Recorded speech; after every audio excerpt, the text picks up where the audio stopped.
Rupanya akaun Bersatu sudah dibekukan 2 minggu lepas, tuan-tuan. Ni saya nak cerita prosedur SPRM ni. Sebelum kita pergi kepada cerita prosedur SPRM, saya nak bawa berita tersebut. Supaya kita boleh sama-sama baca bagi yang tak tahulah. Akaun Bersatu dibeku kerana derma, dalam inverted comma, 300 juta dakwa sumber SPRM. Sehari selepas mendedahkan akaunnya kepada umum, Suruhanjaya Pencegah Rasuah Malaysia memberitahu akaun berkenaan sudah dibekukan agensi terbabit. Ketika dihubungi Malaysia Kini, Ketua Pesuruhjaya SPRM Azam Baki mengesahkan pembukuan tersebut. Katanya, akaun parti berkenaan dibekukan pihak berkuasa sejak 2 minggu lalu bagi memudahkan siasatan yang dibuat mengikut Akta Pencegahan Penggubaran Wang Haram dan Pencegahan Pembiayaan Keganasan. Bagaimanapun, Azam enggan mengulas lebih lanjut. Setiausaha Agung Hamzah Zainuri dijangka mengeluarkan kenyataan berkaitan perkara itu. Pada awalnya, pembukaan berkenaan didakwa ada kaitan dengan siasatan SPRM terhadap dana-dana ransangan kerajaan berjumlah 92.5 bilion semasa pandemik dan didakwa diselewengkan.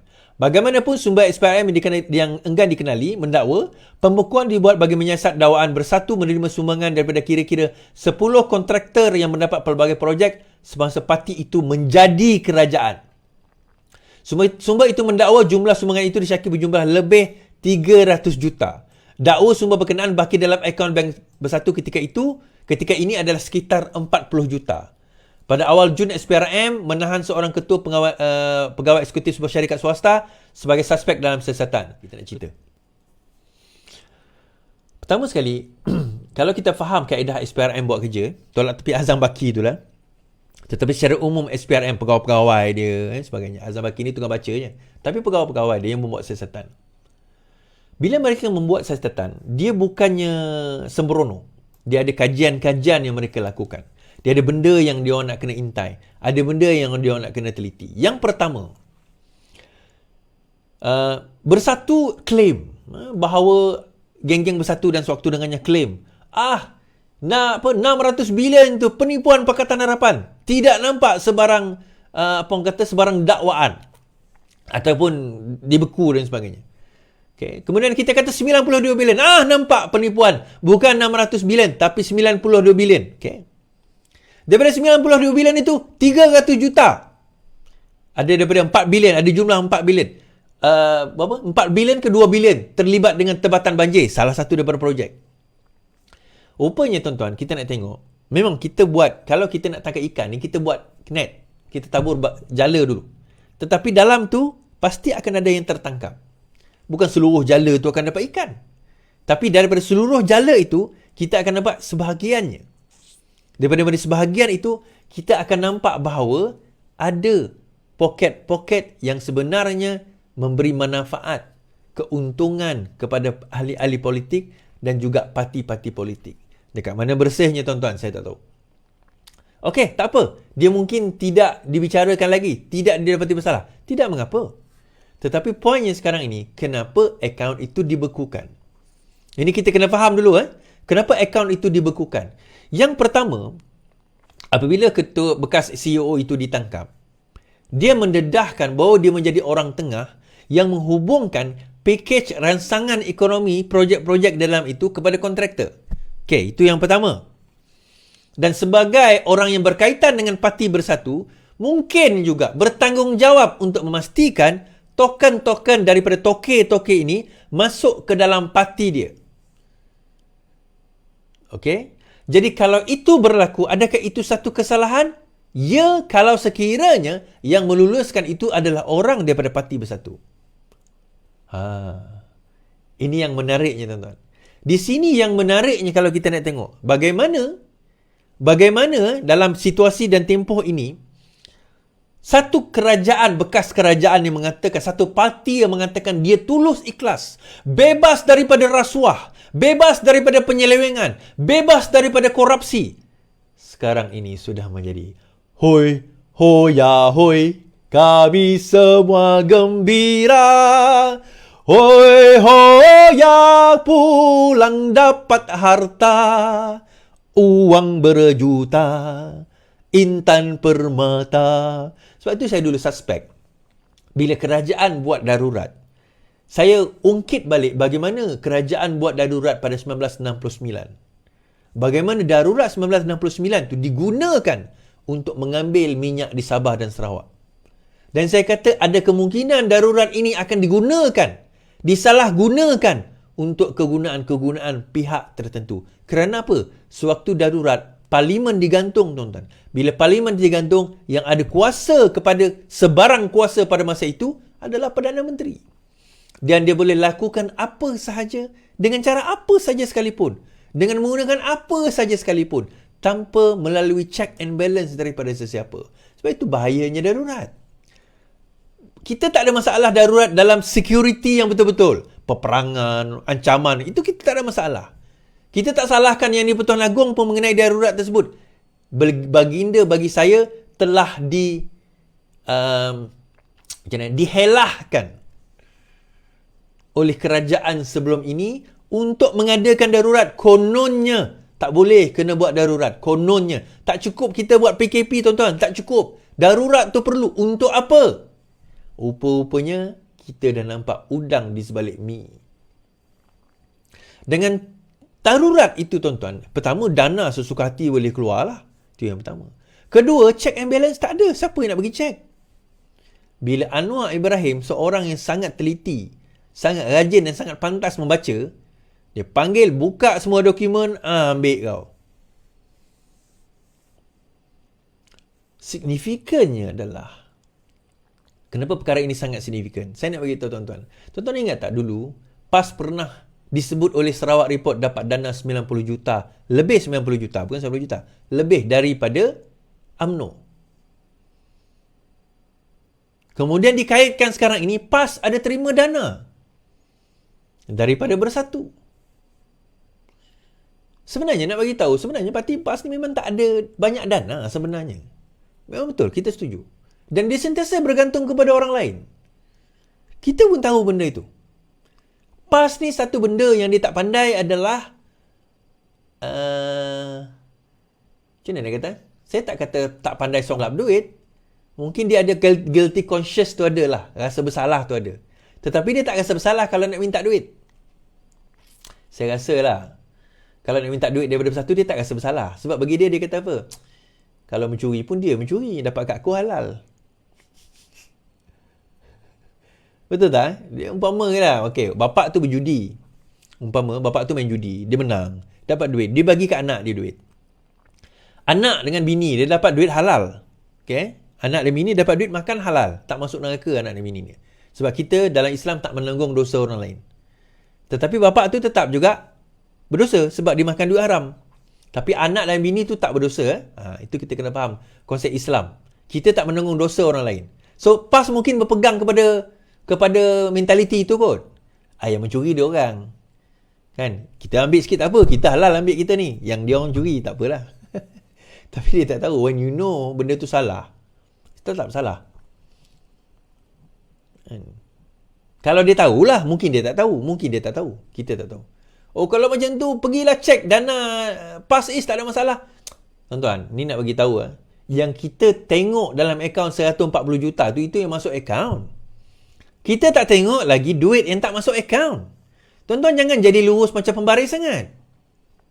Dia kena tunjuk lah ada duit masuk kan. Tapi yelah, mustahil lah dengan bendera sebegitu banyak, dengan poster sebegitu banyak dan besar, dengan banner sebegitu banyak dan besar, lawan parti bekas pemerintah dah berpuluh tahun, lagi banyak bendera dia, poster dia, banner dia dengan TikTok dan sebagainya, lebih daripada segala-galanya. Takkanlah dalam akaun tu ada 2 juta, 3 juta. Agak pelik lah. So, 100 juta tu logik lah. Tapi yang 100 juta tu yang kita tengok dimasukkan. Apa? Tuan-tuan ingat yang dimasukkan tu je ke? Tak ada yang side-side tu, tak ada ke? Kan saya pernah cerita dulu, saya pernah tengok list antara senarai projek-projek tebatan banjir di bawah Tuan Ibrahim Tuan Man yang dia tak tahu, dia kata dia sign. Dia kata tak tahu, tak ada, saya tak tahu, saya sign. Ada, dia nama pun salah, dia kata. Itu pun bilion. Projek itu baru kita cerita projek tebatan banjir. Banyak lagi projek-projek lain. So dikaitkan sekarang ini, kita kaitkan dengan pilihan raya negeri ini. Bila akaun itu telah dibukukan lebih kurang 2 minggu lepas, pilihan raya negeri ini bila nak selesai? bila macam mana dia nak dapat dana? Soalan yang menarik Macam mana dia nak dapat dana? Takkan Bersatu lepas ni nak minta duit dengan PAS? PAS nak bagi ke? PAS ada 3 negeri, Bersatu tak ada negeri. So, kalau perkara ini tidak selesai, ada kemungkinan besar PAS akan tinggalkan Bersatu. PAS akan tinggalkan Bersatu. PAS ni tuan-tuan dikenali sebagai orang yang tak setia kawan. Dia kalau senang bersama. Susah kau pergi seorang-seorang. Itu PAS. Kan? Bila bab nak senang nanti, kita bersama. Kan? Tapi bila dia susah, tak apalah. Aku cari orang lain. Desakan-desakan itu secara halusnya dah ada. Pertama, dia dah tak ada duit lah. Kedua, dia orang tak nak terpalit dengan apa yang akan berlaku kepada Bersatu. Ketiga, tuan-tuan, SPRM dia tak akan bekukan akaun sebarang-barang kalau mereka tak ada bukti kukuh. Persoalan utama sekarang ini, adakah dengan kontraktor itu memasukkan duit ke dalam akaun Bersatu itu satu kesalahan? Itu satu persoalan. Kalau dia adalah satu kesalahan yang boleh membawa implikasi yang amat berat kepada parti, iaitu kalau benda itu dianggap sebagai illegal, duit masuk itu illegal kerana rasuah, Parti Bersatu boleh diharamkan. Parti Bersatu boleh diharamkan kalau terbukti bahawa duit yang dimasukkan itu adalah melalui kaedah rasuah. Erti rasuah, tuan-tuan, hasilnya kerana kamu mendapat projek ini kerana kamu nak bagi duit kepada Parti Bersatu. Itu dikira rasuah. Kalau boleh dibuktikan perkara tersebut, maksudnya Parti Bersatu telah menerima dana haram, maka Parti Bersatu boleh diharamkan. So, apa akan jadi nasib kepada ahli-ahli parlimen is bila semua dah diharamkan? Kalau parti diharamkan, tak dikira lompat parti.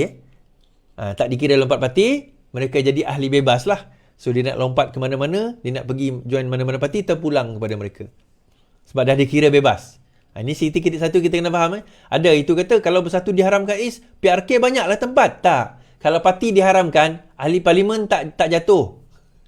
Tuan-tuan, ahli parlimen tak jatuh. UMNO pernah diharamkan.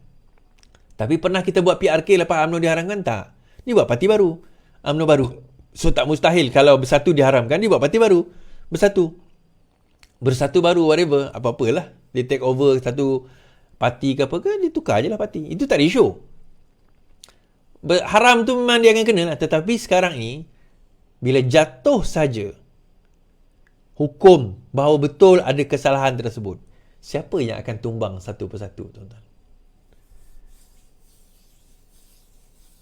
Adakah PAS juga terkait dengan perkara ini? Adakah PAS berani nak menafikan bahawa mereka tidak menerima dana 1 sen pun daripada Bersatu? Adakah PAS sanggup bersumpah, wallahi kami tidak mengambil 1 sen pun daripada Bersatu atau Perikatan Nasional? Berani ke tidak? Beranikah PAS bersumpah bahawa dia dan mereka tidak menerima sebarang dana daripada kontraktor-kontraktor yang dijanjikan projek pada zaman Perikatan Nasional, dan bila dapat projek tersebut boleh bagi dana haram, boleh bagi dana untuk pilihan raya?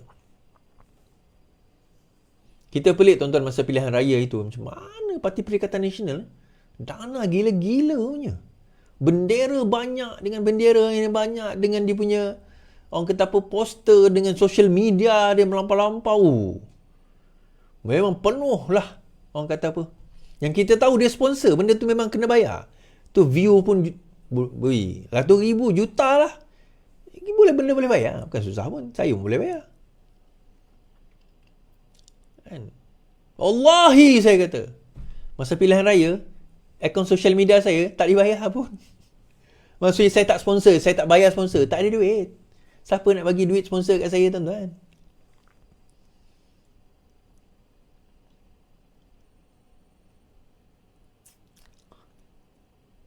Kita bercakap tentang integriti. Ini ni, puak-puak awal on, puak-puak Bersatu kan. Macai Bersatu ni semua. Duk cakap pasal PN best, bersih. Kita dah lama dah petikai.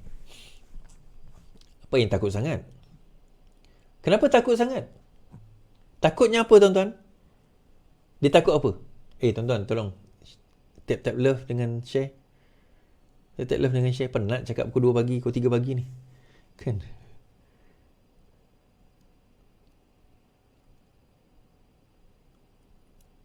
Dia balik kepada apa tuan-tuan? Balik kepada integriti mereka sebagai parti. Sesuatu yang kita boleh persoalkan. Okey. Sekian saja daripada saya di FB dan juga YT, YouTube. Terima kasih saya ucapkan. InsyaAllah. Terima kasih yang menonton. Terima kasih yang share, yang like, subscribe. 1000 lebih juga malam ni. Walaupun pukul 3 pagi. 2:30 pagi. Sekian daripada saya. Kita jumpa dekat TikTok. Assalamualaikum warahmatullahi wabarakatuh. Bateri nak habis ni. Assalamualaikum, yang penting lawan. Tetap lawan.